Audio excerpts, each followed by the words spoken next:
පෝලන්ඩ් වල වෝෂෝ කියන හරියේ 1867 නොවැම්බර් මාසේ 7 වෙනිදා ඉගෙන ගන්න හරි දක්ෂ දුවෙක් ඉපදෙනවා. මේ දුවට පුංචි කාලේ කිසිම ප්‍රශ්නයක් තිබෙන්නේ නැතත් අවුරුදු 8 වෙද්දී මෙයාගේ ජීවිතයට අවාසනාව උදා වෙනවා. මුලින්ම මෙයාගේ එක අක්කා කෙනෙක් නැති වෙනවා. ඊට පස්සේ එයාගේ අම්මා නැති වෙනවා. ඊට පස්සේ එයාගේ තාත්තට රස්සාව නැති වෙනවා.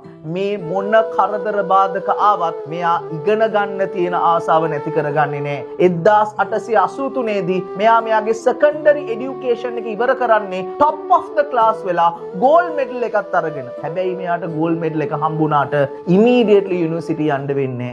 මොකද මෙයාගේ බ්‍රොන්යා කියන අක්කට කියනවා අක්කේ ඔයා යුනිවර්සිටි යන්න මම කොහොම හරි ඔයාට සල්ලි හොයලා එවන්නම් කියලා. අවුරුදු 5ක් තිස්සේ මේ නංගි ගෙවල් ගානේ ගිහිල්ලා එක එක දේවල් උගන්නලා එයාගේ අක්කගේ යුනිවර්සිටි ගමනට සල්ලි යවනවා. අක්කා යුනිවර්සිටි එක ඉවර කරාට පස්සේ තමයි මේ නංගි එයාගේ යුනිවර්සිටි එකට යන්නේ. එයා එහෙම යුනිවර්සිටි එකට යනකොටත් එයාට අගහිරකම් ගොඩාක් තියෙනවා. හැබැයි මෙයාගේ ඉගෙන ගන්න තියෙන ආසාව එතනදිත් නවතින්නේ නැහැ. එයා යුනිවර්සිටි එක ඉවර කරන්නේ එක ඩිග්‍රී එකක් අරගෙන නෙමෙයි ඩිග්‍රීස් දෙකක් අරගෙන එකක් මැතමැටික්ස් වලට එකක් ෆිසික්ස් වලට. ඊට පස්සේ එයා විවාහ වෙලා එයාගේ සැමියාත් එක්ක එකතු වෙලා තමන්ගේ PhD එක වෙනුවෙන් දිගටම වැඩ කරනවා.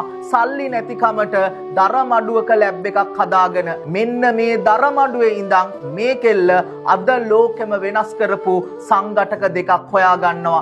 ඒ වෙනුවෙන් 1903 දී ලෝකේ පළවෙනි කාන්තාව බවට පත් වෙනවා. නොබෙල් ප්‍රයිස් එකක් දිනපු පුතා මේ තමයි රේඩියම් හොයාගත්ත මාරි කියුරි. ජීවිතේ දිනපු හැමෝම ජීවිතේ දිනලා තියෙන්නේ අප්‍රතිහත ධෛර්යයෙන් වැඩ කරලා තරව සිහි ඇතිව පරතරට යනාටින් තමාගේ අරමුණ වෙනුවෙන් පියාසර කරන්න පුතා.